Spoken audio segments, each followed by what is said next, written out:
And we're back. For those of you who tried to join us earlier today, I am privileged to be joined today in my studio at The Reason We Learn by Dr. Stephen Hicks. He is a professor of philosophy at Rockford University in Illinois. Yes, round two. Executive director of the Center for Ethics and Entrepreneurship and senior scholar at the Atlas Society. And he's written 6 books. Amongst those, Explaining Postmodernism, Skepticism, and Socialism from Rousseau to Foucault, Nietzsche and the Nazis, The Art of Reasoning, Entrepreneurial Living, Liberalism, Pro and Con, and he has a book coming up, which I hope we'll get him to tell us a little bit about this year, 8 Philosophies of Education, co-authored with Andrew Colgan. So, this conversation is probably going to be a little different than you might be used to seeing if you follow Dr. Hicks. He is an expert, obviously, in philosophy and postmodernism, so a lot of people pick his brain about that specific subject. Being that this is a channel focused on education specifically, I'm going to be talking to him about education, his expertise in that area, the philosophy of education, and how the current crisis we're facing with CRT, most people see CRT and they think that is that's the beginning, middle, and end of it, or that's the biggest piece of the crisis we're facing now. And I'm hoping to pick his brain about whether that is true, whether there's more to it than that, how concerned he is about this crisis, and then what we might be able to do about it. So without further ado, let me welcome Dr. Stephen Hicks. Hello. Hi, Zeb. Thanks a lot for this invitation. You're so welcome. Thank you for joining us. So I wonder if you would indulge me briefly and go on a little trip in the Wayback Machine with me to something you wrote in 1991. Okay. Okay. Way back. It is in the way back, but I think it's relevant because one of the things I've been trying to share with my audience, aside from the fact that this is not really new, this crisis, it's just very visible now, is that their children are being asked to do too much with their little minds. So let me see what this says. It's a truism that you can't teach calculus before arithmetic. In trying to convey their sense of urgency about the world's problems, many teachers are committing an analogous error. Children are not able to deal with problems of international garbage disposal when they're still grappling with issues of personal hygiene. They're not able to put in context issues of international race relations when they're struggling with how to deal with schoolyard bullies and being talked about behind their backs. When students are overloaded, they become frustrated and frightened. When they think the problems they are being asked to consider are too much to absorb, they give up trying to understand. If the teacher persists, the student simply mouths the appropriate words to appease him or her. This does not mean educators and parents should pretend that problems do not exist. But many of these issues, by definition, are complex, global issues that many adults have difficulty dealing with intellectually and emotionally. We need to take extra pains to teach our children about the principles involved on a scale they can grasp. And finally, frightened or apathetic children are not going to grow into the adults who will be able to solve the world's problems. Problem solving requires confidence that solutions can be discovered and a healthy self-esteem about one's ability to find them. These attitudes require nurturing over a long period of time on countless small day-to-day issues. Too much, too fast can only destroy them. Do you remember writing that? Well, yes, thank you. Wall Street Journal, yes, 1991, and I can't believe it's been 30 years. Right. But yes, everything changes, but everything stays the same. Right. Yeah, that's partly it's an important point about developmentalism. We're all familiar with raising children, and we scale things down physically to a level that their bodies can handle, and we want to push it. And the exact same thing holds on the psychological side. There's only so much a young mind can understand, process, not only intellectually, but also emotionally. So one of the problems we do have is the overloading problem, and that's what that quotation is about.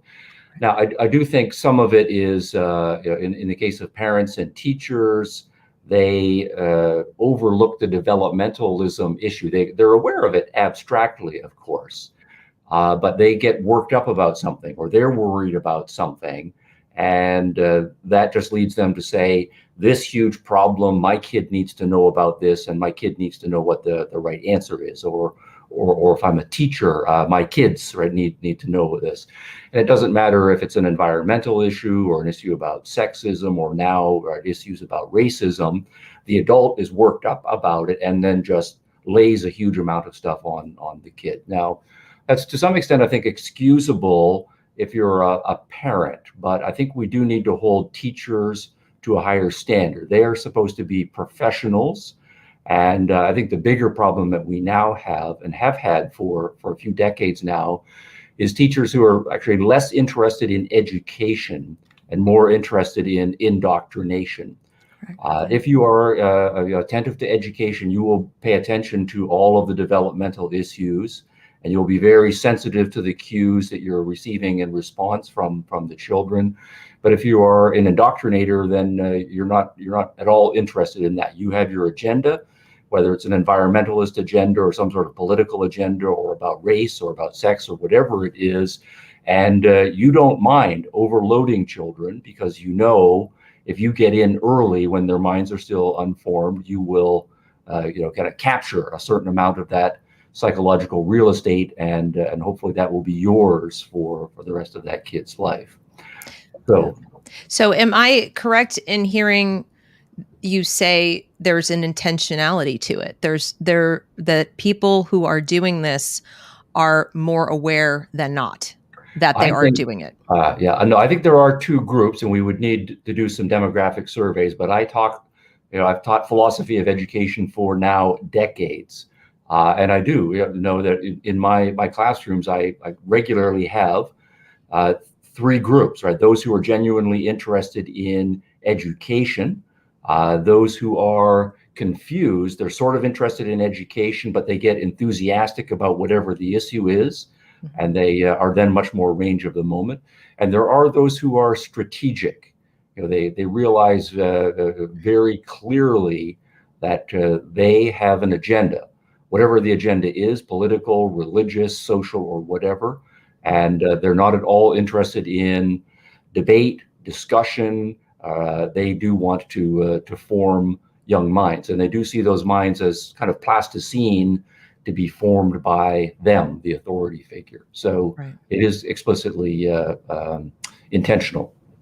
But looking at education in America in general right now, would you say that the crisis we're in is a philosophical crisis? Would you describe it that way? And if so, or if not, why or why not? Oh, certainly, yeah.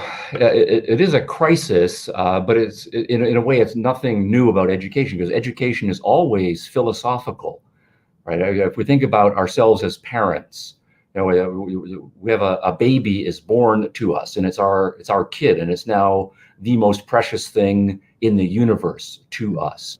But we get very philosophical because we think, this kid has his or her whole life ahead of him or her. And then we start to think about all of our hopes and all of our dreams for their kid, what kind of life we want them to have when they're a fully formed adult. And we understand this awesome responsibility to help bring along this young human being so that he or she can lead that kind of life. Right. That's, just put it abstractly, what kind of life are we talking about? And there you're doing philosophy. What are the important goals? What really is going to make a life meaningful, significant, happy, fulfilled? And so we plunge deeply into moral theory and ethical principles and issues of character. And we start to think about, careers and all of the skills and capacities that need to be developed. So we are philosophers as parents. So what some parents, of course, do is they go out and they buy an armful of books, or they start binging on how to be a good parent stuff online. And then what we do hope, though, of course, is that the educators, people who are supposed to be professional teachers and administrators of schools, that they are very strategic, and that is to say very philosophical about the issues. Now, what makes it a crisis, in a way, a permanent crisis, and it might be overstating it to say that we're always in crisis mode, though, is obviously that's a very complicated project. What is it to be a human being? What are the important values in life? Mm-hmm. What are the core capacities and skills that we need to develop in human beings? How do we develop good character in people? And we know that people are all over the map on Right. all of those issues. So we always have these big philosophical debates. But then what happens, of course, is one set of philosophical positions will come more or less to be in the lead. There will be a lot of new schools that are started based on that model, or some reforms that are introduced on that model.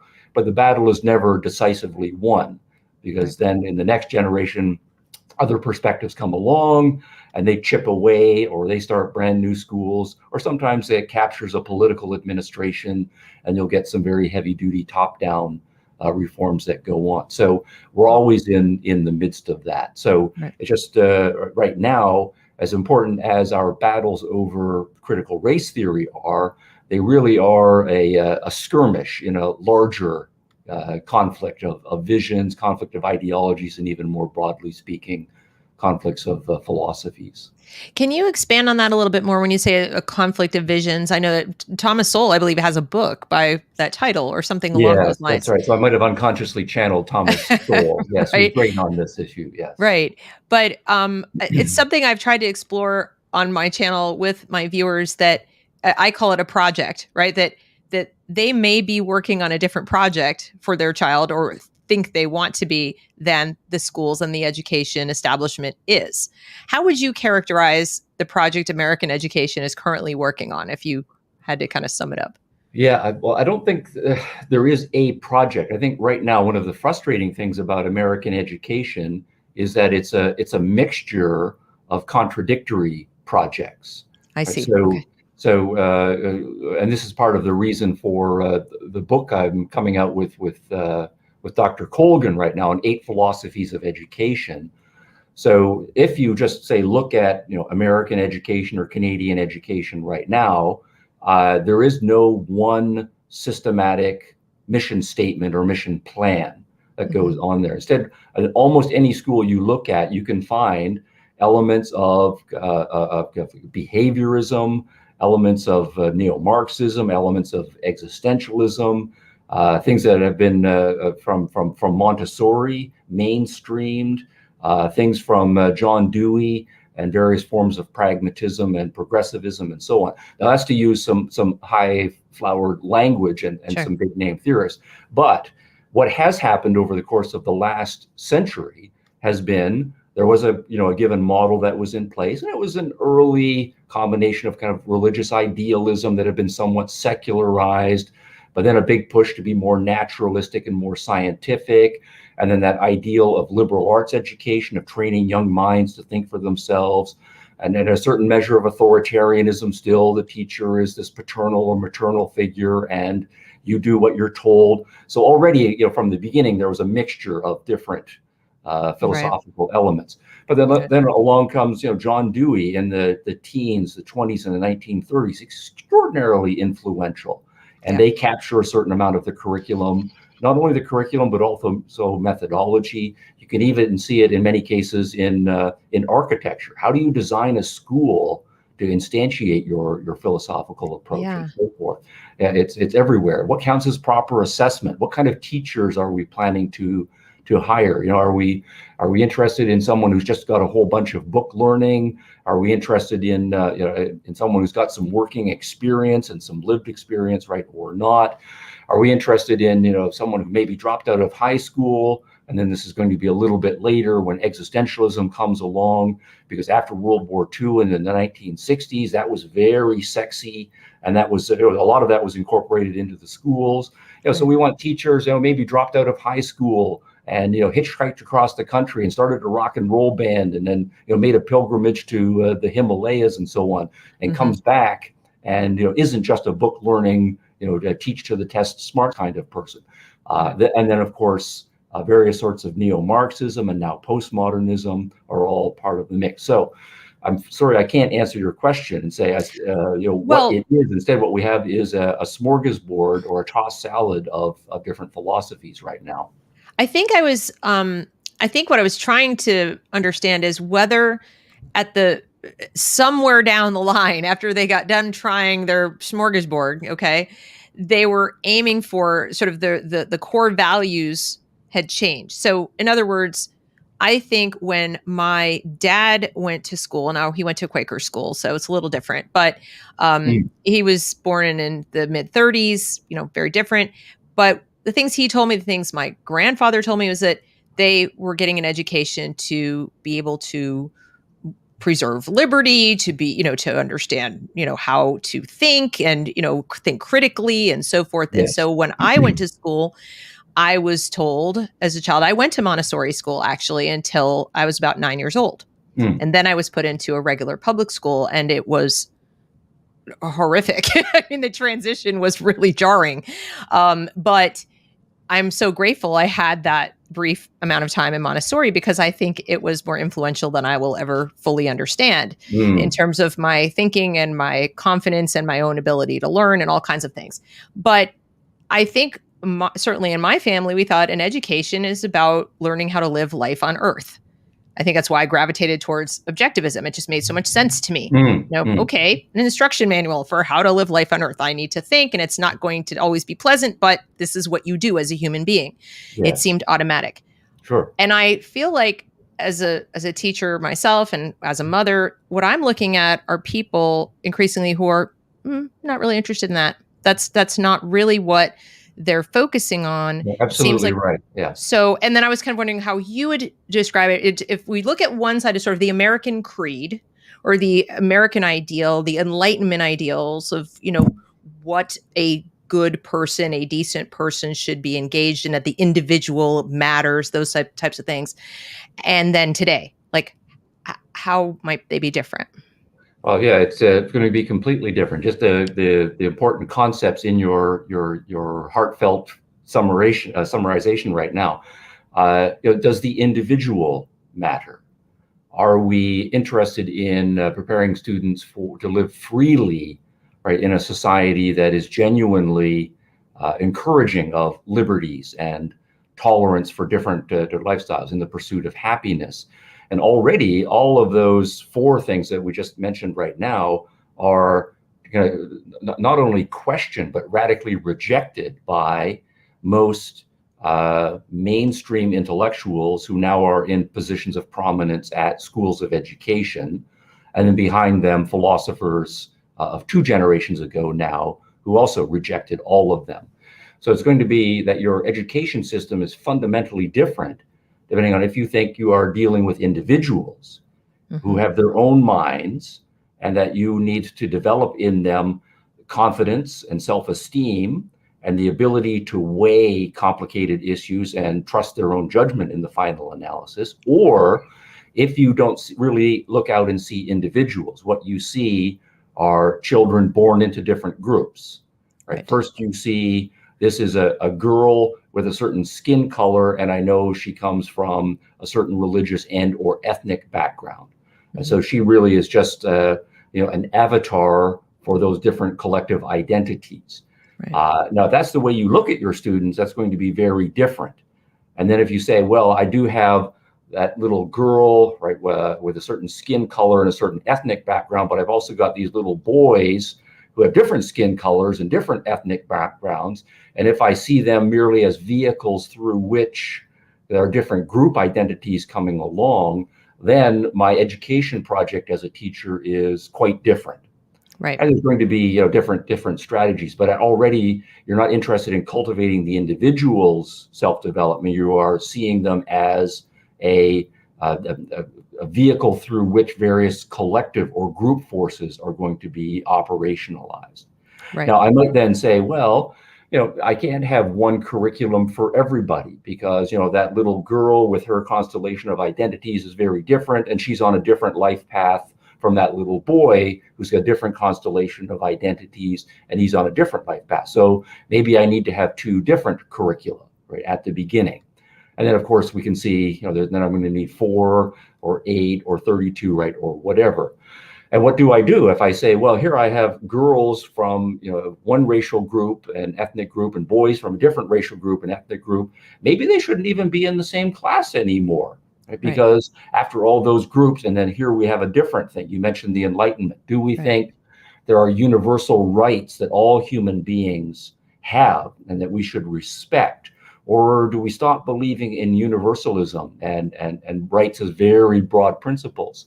That ultimately, we have these conflicts, but we should be able to work out these conflicts and reach peaceful, negotiated, sometimes compromises, or just changing our minds and so forth?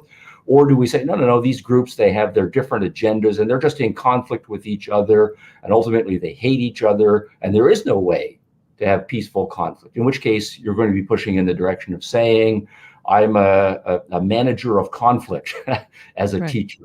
And maybe the best way to manage these conflict is just to put these people in different groups and give them entirely different educations. And so rather than to use more recent American language, integration and universal ideals as the goal, I'm back to some form of segregation. And just the expectation of managed conflict as my process. So it becomes very philosophical very quickly. Do you think that we could end up in that place? I mean, looking at, for just critical race theory on its own, we've also got culturally responsive education, social emotional learning, anti-racism, gender queer theory, all of these things coming at these kids, most of them when they're pre-literate, never mind rational. And I don't know how you're not going to end up, as you described, with frightened and apathetic children who haven't even had the space and time to deal with all of this. This is heavy, complex stuff. No, absolutely right. And so in the first place, parents have to wrap their minds around it. And then the professional educators have an even greater responsibility to wrap their minds around it. And I do think a lot of it is, a certain amount of it is professional irresponsibility. You always have a certain number of mid-level managers who are just, they've got a job, they just want to preserve their job, and so they just go with the flow, whatever it is. So our attention really needs to be focused on the deciders, and that's going to be the education strategists, the people who are forming and making decisions about curricula, and parents, because parents are the ones who ultimately the responsibility for their children devolve to. There's no shortcut. We have to be educated about all of these issues. Now, then you're coming back to our first point. If you just dump all of these issues on children, then of course you are going to overload them. So how you do that? That's the hard project. Now, already as parents, we know about this. We know that the world out there is wonderful and it's full of opportunities, but also there's a lot of dangers out there. So typically we're very sensitive when we're raising our children. We have these very insulated environments for the infants, and then we give the kids the run of the yard, and maybe they can go over to the neighbor's house and go to the park, with some semi-distant adult supervision. Then they can start riding their bikes around the neighborhood and going off on errands and so on and so forth. But we are staging it out just with respect to that one issue of safety. But what we're not doing is telling 4-year-old girls that there are lots of rapists and there are lots of guys out there who kidnap little girls and dismember them and do this. You don't do that with a 4-year-old girl. She can't handle that amount of information yet. Well, we're also telling 4-year-old girls now they might be boys. So, I mean, one other thing I wanted to get your insight on is the shift towards unreality. So, in other words, there's the Enlightenment project of education, if I may generalize, and then you have one that might be a little more social justice focused, if you want to get real political about it. But it's gone past that. It feels it's gone towards a kind of alternate reality, pseudo reality. I'm not really sure what you want to call it, where reality is questionable. And if you try to assert that something is a fact, a scientific fact, look, I can observe that this is true, that makes you actually a bad person. It's not just you have a different viewpoint, that you assess reality differently. There's virtue attached to seeing things not as they are. Or questioning everything as is, and saying to a 4-year-old, or in this case, let's say a kindergartner, a 6 or 7-year-old, well, this is your gender assigned at birth by your parents. I mean, these kinds of messages, I think, hit a small child pretty hard. They're very concrete thinkers. And I just don't see how we don't end up with kids who have some challenges with mental illness, literally. But I don't know. What do you think about that? Well, yes, I mean, I do want to bracket a little bit the discussion of transgender, right, types of issues. The science, I think, is very complicated That there. was just one And example. no, I I mean, understand. Yes, could be for sure. race, could be anything, just Yeah, something where exactly. question That's right. The everything that is. psychology is very, that's right. So, Yeah. so then the question is going to be just as, issues of the history of race relations or Right. gender relations or international politics. And what do you think about China and North Korea and Iran and so forth? Yeah, issues of your sexuality and your entire approach to your love life and your romantic life and so on. Again, it's going to be the same principle. We have to scale that up and make sure that if we're talking to 4-year-olds, 8-year-olds, 11-year-olds, we're talking at a level that we know they can understand. And then hopefully it's not just the average 8-year-old, but we get to know our children as individuals, and we understand their particular context, right, and so on. So again, what we do have is people who have a certain kind of agenda. It might be a sexuality agenda, it might be a race agenda, it might be an environmental agenda, and they are willing to overload students. But also, part of it is not just that traditional ideological overloading. You're emphasizing in your question this issue of a willful suspension of reality. Right. And what typically would happen a generation or two ago or three is people who went too far down that road, they would just be laughed out of court. Right. So however much we disagreed about race relations or gender relations or how to deal with the totalitarian dictators in other countries and so forth, there was still a shared commitment to some sort of reality is reality, facts are facts, and we need to be rational and give arguments and so on. So why there has been an intellectual and now increasingly cultural shift where we don't have to do that. And so some of the crazier people in each of these movements have a larger microphone, to use that outdated metaphor now, precisely is because of my profession, philosophy. And this is what we abstractly call postmodernism, but it's been extraordinarily influential. And it's been a movement that says, as a matter of reality, we have no idea what reality is. As a matter of logic, there is no logical way to get to these things that are called facts. And they really have bought into the idea that what we call reality just is a subjective construction, or in many cases, a subjective projection that we then will ourselves into believing. And that everybody does this, including scientists and so on. So if that's the way it is, why bother learning logic? Why bother learning scientific method? And we're not even going to insist that there are any such things as facts. Instead, they're going to see it as a kind of metaphysical liberation, if I can use that big phrase. I'm free from reality to create my own identity, to create my own reality, and that I then, as a teacher, am going to encourage young people to do the same thing. Then how does someone with that mindset explain Richard Branson going into space the other day? I mean, how do we explain the vaccine we got in a year? How do we explain things that weren't, let's say, 50 years ago, 100 years ago, whatever? How do people like that explain these things that were developed out of science and progress? I mean, one of my concerns as a parent is that what teachers are doing is painting a picture of the world that does not comport with reality. It's very negative, it's very dark, and they don't have any other information coming in. And you're going to have expectations about your life, plans for your life. They're going to vary dramatically. If you see the outside world as this dismal, terrible, burned out husk of a place that you have to be liberated from, than if you think it's full of opportunity and wonders of modern science and so forth. So, I mean, what do they think? How do they explain these things? Or yes. Well, that's where very quickly it will become conspiracy theory. So, just as did we really land on the moon?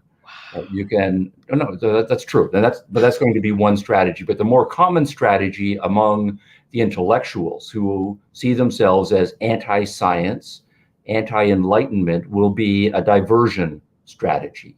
So instead of talking about Richard Branson went into space, what they will do is they will say, how did Richard Branson make his money?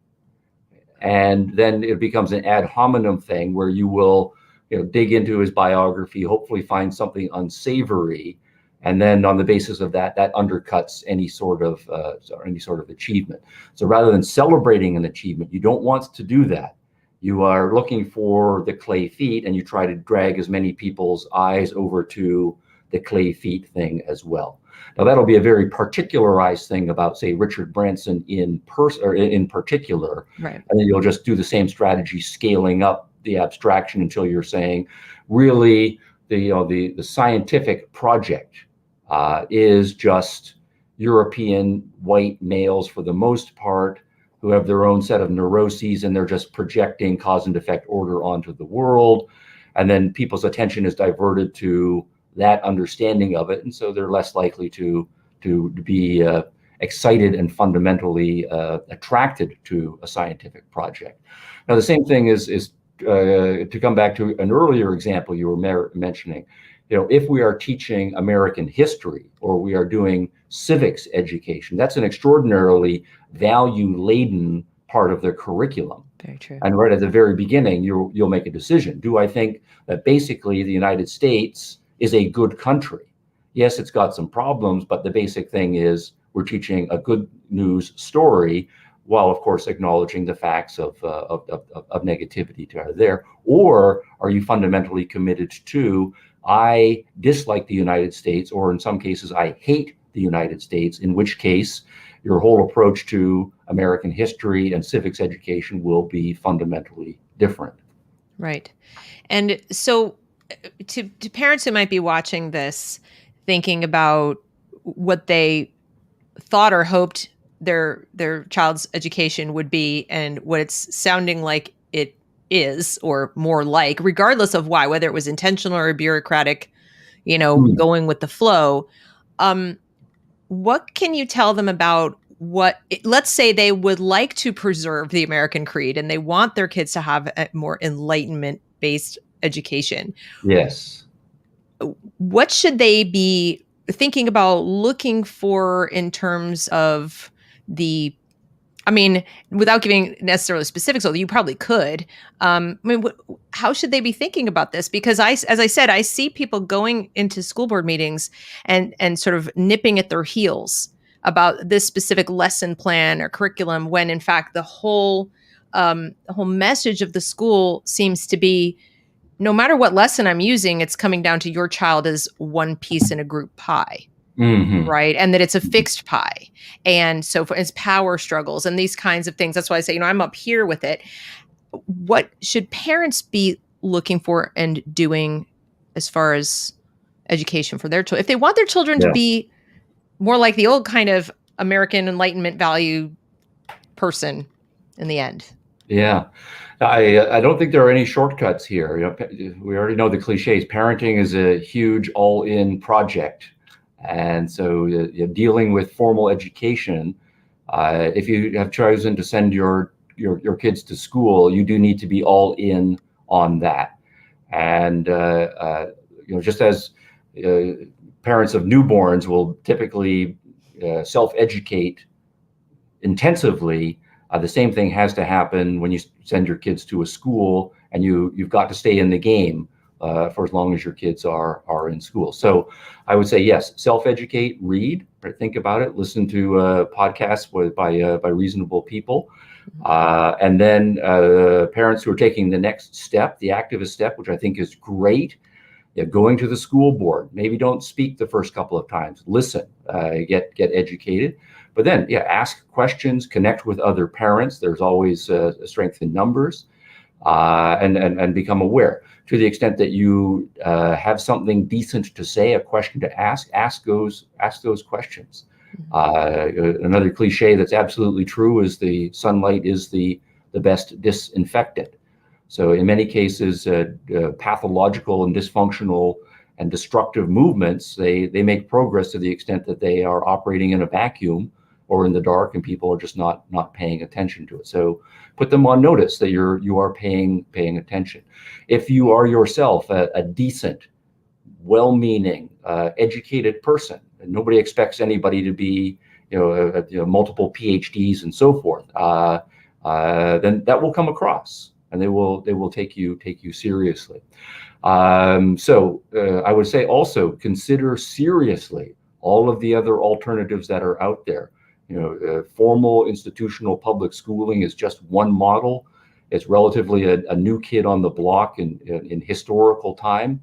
It's I think hugely dysfunctional in many ways. But we are an entrepreneurial culture, and we are an educated culture, and we are a rich culture.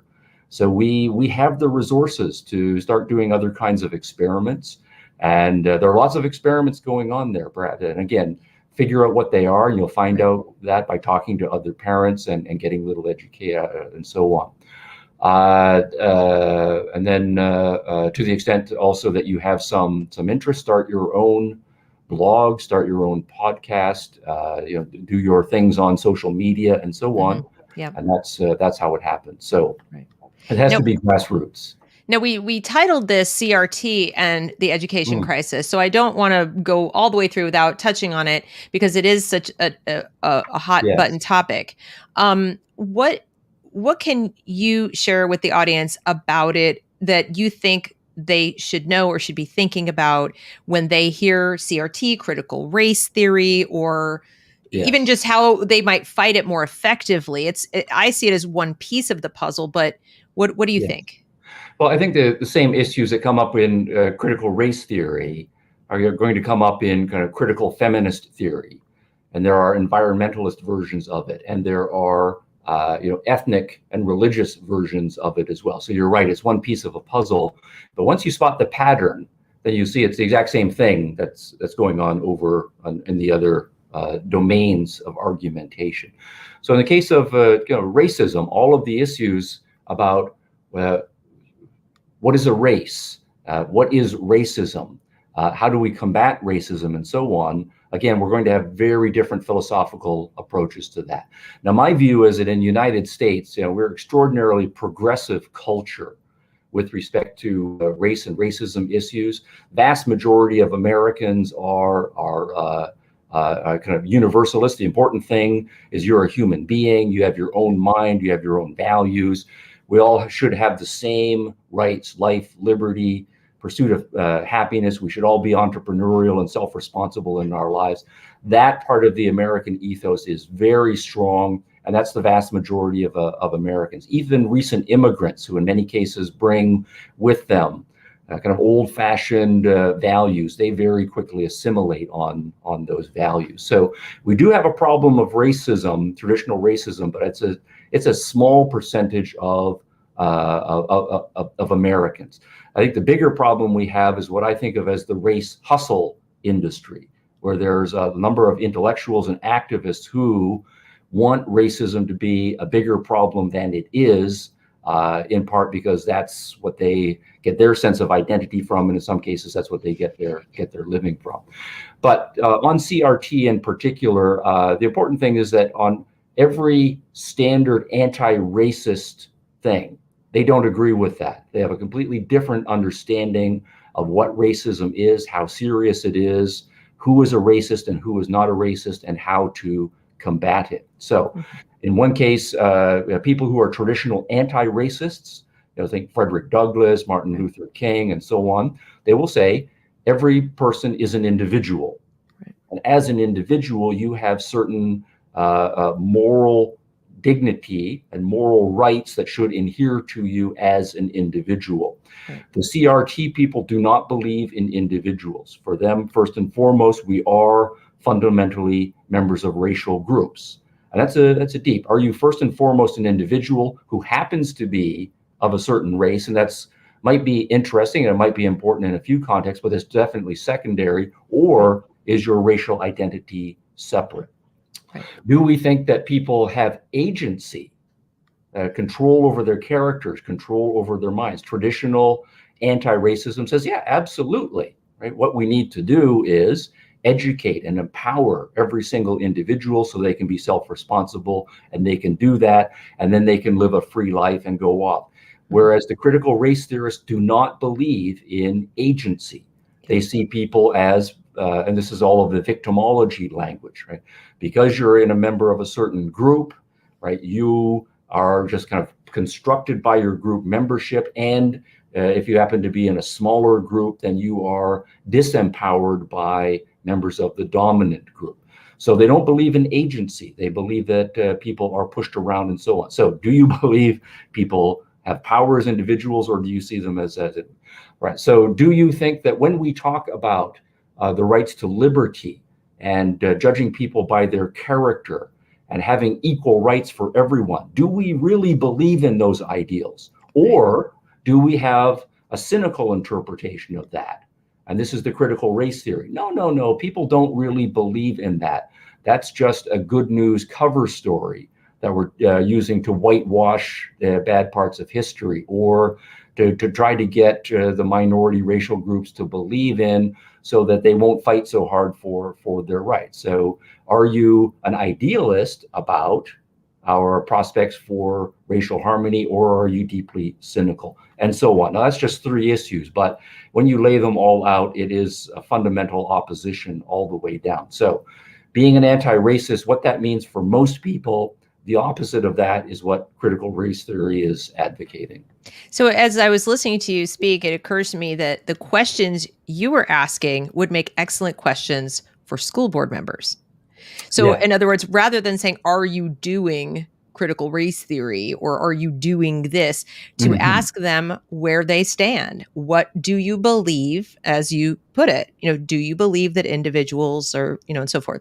And I think those would be good if parents are watching. You might want to go back through that. I might make a clip of just that part, because I think those are some great questions to jot down, because the answers will be very telling. They are open-ended enough that you're going to get a window into how these people really think. And they can't just answer them yes or no really easily. They should. Ideally, they would say yes, unequivocally yes to some of them, but they probably won't, because there's so much politics involved. So I think those would make a great list of questions to get some sunlight onto the philosophy, at least of that particular school district. Yes, no, absolutely. Part of it is very contemporary. Part of it would be about history. So you would have to choose your target carefully. So one question would be, do you believe that most people are decent and trying to be anti-racist? Or do you believe that people are in fact racist and they are lying about it, their racism, because they aren't allowed to be racist? And find out what the answer to that question is. Right. If you're talking about history curricula and civics education, we're talking about 1619 project and how history is going to be taught. To ask the question, when we teach history, should we say, if we go back to the 1600s, well, basically everybody in the world was racist. Everybody in the world was practicing slavery. Nobody had a problem with slavery, and so forth. And the important thing about American history, and actually more broadly European history, is that for the first time in history, you start having some early Englishmen and early Americans saying, hey, there's something wrong with racism. There's something wrong with slavery. And then they build movements and gradually eliminate racism. Is that the historical story, or do you believe that the original sin, and this is the language that the critical racists will use, they do, is exclusive to Europeans and to Americans, and that what they've been doing is pretending to be progressive on those issues, but underlying, we still have an idea that we want to have second-class citizens for racial minorities and so on. So push them exactly on that historical divide. Right. And I noticed there are a lot of people in the sort of 30s, so looking at 1991 to now, who appear to not know. I mean, to literally not know the history. They were not taught. So it's not that they have decided to reject it. It's that they were not taught it. So, of course, to their ears, it sounds like a lie. It sounds like a conspiracy theory or something you Sure. made up to cover as a cover story Yeah. because they weren't taught. Even I, who graduated high school in 83, still had to learn most of the history I know after high school graduation, college, and even later. And Yeah. a lot of it surprised me. I thought there were Black people who owned slaves. There were the Black Africans actually sold Black Africans. Like, this was news to me. Yes. So for sure, people in their 30s were not taught this information. They No, weren't we are taught about. definitely a second generation on this. Yeah, the politicization of American history education was largely accomplished in the 80s and the 90s. So we now have a generation of teachers who are perpetuating that one-sided historical lesson, and actually a wrong historical lesson. Right. Now, somebody asked in the chat earlier, and I wanted to ask you, what do you think about our culture's apparent fetishization of teachers, where we say teachers are heroes? Just the title teacher makes someone a hero. I personally, as a parent, have a problem with it because I think it puts parents in the position of believing they're experts, like doctors, that they know more, that I couldn't possibly educate my own or do the homework you're talking about, like educate yourself. You couldn't know because you don't have an education degree.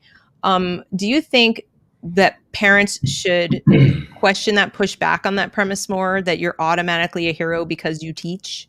Yeah. Well, now as a matter of demographics, I think you're right. Right. If you just go and look at the average teacher right now, then hero worship is not going to be the right kind of response to that. And I do think that's largely a debasement for all of the professionalization and certifications and so on. It has been largely a dumbed down profession. And sorry for the blunt language, but that's exactly, it's true. exactly the way it is.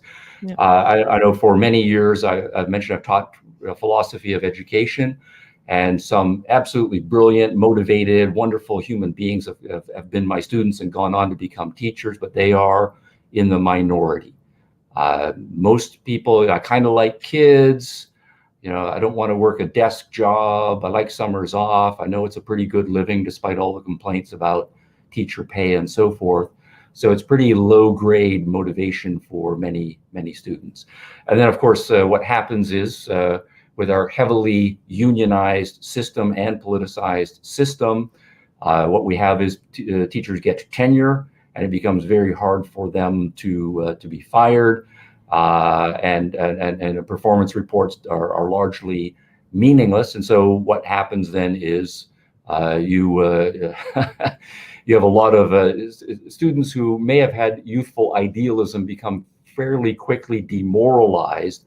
And the ones who hang around are the ones who don't mind being demoralized for the rest of their lives, and they pass that on to their students. Gone in 2 years. That was me. Gone in 2 years. Yeah, no, and that's the healthy response, right? So you go off and you start your own school, or you find a healthy institution within which to work. Right. But I do think the proper response should be to have teachers on the same professional status as doctors and lawyers, and for the same reason. We do know enough about human biology and human psychology that it should be a standard part of teacher training to be masters of both of those fields. It should be. Now, in fact, I don't believe there should be such a thing as an education major. What I think is that there should be, you get a college degree in biology or in history or in physical education or whatever you are passionate about, but you become a real expert in that field. Then maybe you take a couple of months certificate program about how to make a syllabus, right, and how to hold teachers meetings, right, and how to do assessment and so forth. But that's a minor capstone thing that goes on. Then you go and you become a teacher. Now, in some sense, then you've got the expertise, and that's the most important thing. And if you want to become a teacher, then hopefully you are passionate about kids and you're passionate about your discipline. All of the other stuff, you will pick it up along the way. So I think largely the education major is a waste of time. And unfortunately, again, speaking from personal experience, I know a lot of students who end up as education majors They start off as biology majors or whatever, and they realize, wow, that's actually difficult stuff. And then they switch their major to education. I don't want to get too anecdotally, but we do have, at my university, a standards committee that's got faculty members on it. And I don't know how many times I've read letters from students who got put on probation or kicked out for a while, and they will literally say, "Yeah, I started off as a chemistry major, but then I realized that chemistry was kind of too difficult, so now I'm going to become an education major and hopefully teach high school chemistry." And then you just change the discipline.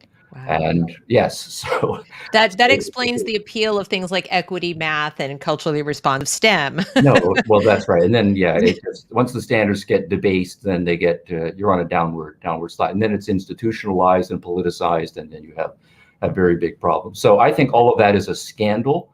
I think it's profoundly irresponsible that universities, including my own university, and certification boards and schools of education allow that to go on. If you think about children, they are, when we are parents, our most important asset.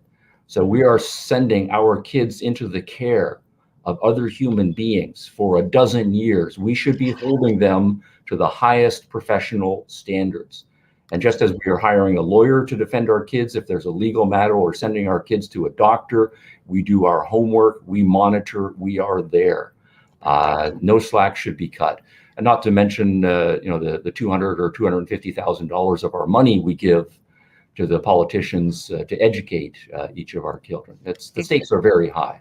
Exactly. So I know we're coming into the end of our talk, and I just wanted to get your sense of, how concerned are you overall? It sounded earlier like you were fairly optimistic in the sense that, Americans are still a very independent bunch, very individualistic bunch, culturally. Yeah. But I wish I shared your optimism. So can you tell me, how concerned should we be, let's say, as parents about our children? Yes. With this education crisis being what it is, with things like CRT now being embraced by the teachers' unions. First they denied it, and then they said, you don't understand it. Now they say it's fantastic, and if you oppose it, you're a terrible person, and they want it in every school district. Right. So one reason to be optimistic is that obviously those arguments that you just threw out, they're not very good arguments, and they can be defeated. So, and the other encouraging thing is that suddenly in the last few years, we do have large numbers of parents who are paying attention and who are pushing back. And these are smart people. They might not be professionals in education and so on, but they have a brain. They know how to use it. They are savvy. They can, excuse my language, they can smell bullshit when they smell it. And then CRT fundamentally is in the BS category. And they're doing something about it. So I think all of that is very healthy, very good. And I do think when the argument is challenged, the people who have the better arguments and who are better informed and who are genuinely more committed to the education of children, they will prevail. That's not to say that it won't be ugly, and it will be ugly for the next few years. What I am more worried about is my own profession, because all of the arguments that are used by CRT people and all of the other pathological intellectual movements out there that are infecting education right now, and that are very current in the schools of education. They were developed by philosophers. And then they, so the philosophers are kind of the laboratory scientists in this respect. So they develop these arguments. They get picked up by the history professors and the literature professors. And then they get repackaged in the education schools, and then they go retail in the public schools. So while it is in part a political battle at the local level, state level, and federal level, it is a cultural battle as well. There will be battles in the education schools, but I think not to pat or to elevate philosophers too highly, but education is a philosophical enterprise, and so it's going to be those who have the best philosophical arguments that will prevail. So, I hope so. I certainly hope so. Now, And the other part of the optimism, though, let me just say, I do think is technological. So, I am, very encouraged, that we are rich, so we've got a huge amount of money floating around for experiments in education. We can build all sorts of alternative programs and see which ones work, right, and don't. But then also the students themselves, they might be getting garbage education 6 or 7 hours a day in the formal schools, but music lessons outside of school, martial arts lessons, sports lessons, and all of those things are great, teachers, right? And then what goes on inside the home, and what programs the students watch, and what they explore on the internet, and really, education fundamentally, when you get right down to it, is self-education. And so true. the students themselves, they're young, they've got all of that energy, they do have curiosity if they have a functional home environment to come. We can help them. It's not the case that only what happens in the schools is as important. So we can fight the school battles, but also we've got a great culture otherwise in which students can be opportunistic. Right. Now, what are in closing, can you tell me what are your favorite books, other than the ones you've written, about about education? Like, what would you recommend that I or any of the people watching should go read to just Yeah. better inform themselves, even if it's not specifically about education? It could be about something else that might help parents just feel more solid in their own philosophy of education, or why do we need this? What is the point? Yeah. Well, we mentioned Montessori earlier, Hmm. and I would say I'm kind of 95% on board with traditional Montessori. Okay. I would say read Dr. Montessori's own handbook. It's a very nice, short introduction to Montessori education, and she's just a wonderful human being, and that comes through. And even if you don't agree with her, her prose is so clear, and her ability to say this is what education is about, and to put it right there, that will make you think about all of the right issues. And I think you probably will end up agreeing with substantial amounts of Montessori. Now, education is an ongoing scientific experimental project, so we'll be updating Montessori with new information as it goes along. So that's the first name that comes to mind. Okay. And then on the basis of that, since she is an educational practitioner who actually built schools, but she's also very philosophical and scientific from her times, she will help elevate all of us to the right way to think about the science and the philosophy as it bears on education.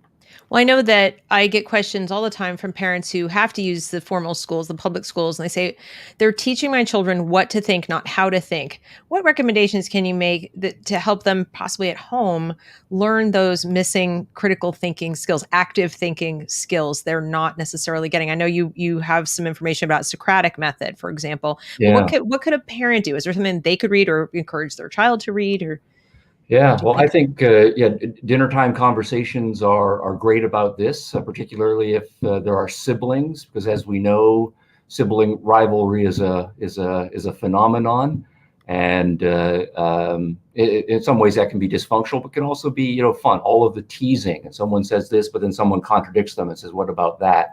So I think a huge amount of learning how to defend yourself from criticism and defend your position better comes around the family dinner table. And then parents hopefully managing and having a benevolent context, and then filling in larger context and so on. So eating meals with your family on a regular basis, I think, Yeah. is a wonderful educational thing. There's actually One thing- statistics to back that up. oh yeah, okay, well, good. Yeah. Yeah. So I was just armchair philosophizing on that. Yeah. Yeah. I'd also say watch television with your kids. Watch their programs. Watch all of the kid shows. It might not be your thing, but we learn a huge amount from movies and TV programs, and a lot of them are moralistic, good versus bad, and the ridiculous and the silly and the heroic, and how problems get solved. And it's all of the situations of kids' lives and middle schoolers' lives and teenage years and so on. It's all there. So sit with your kids and laugh at the funny parts and cry at the sad parts. But kids are going to have 100 questions through all of these shows, and you're the parent, you talk about that stuff. And that's Right. just a couple of informal things. But those are great ideas, because as you were speaking, I was thinking of my own life, and I grew up with a father who was a litigator. But Oh my. okay, so you're sitting at the dinner table and you're a teenager and you make some statement about something in the world, and where did you get that information? Why do you think that? Well, in Exactly. comparison to what? And all these kinds of things. And how And do you know? that's a beautiful thing. It Go really, it Deb's really is. dad. Yeah, Yeah. it really is, because I certainly wasn't getting that much in school. So I think that's where I got about 90% of it.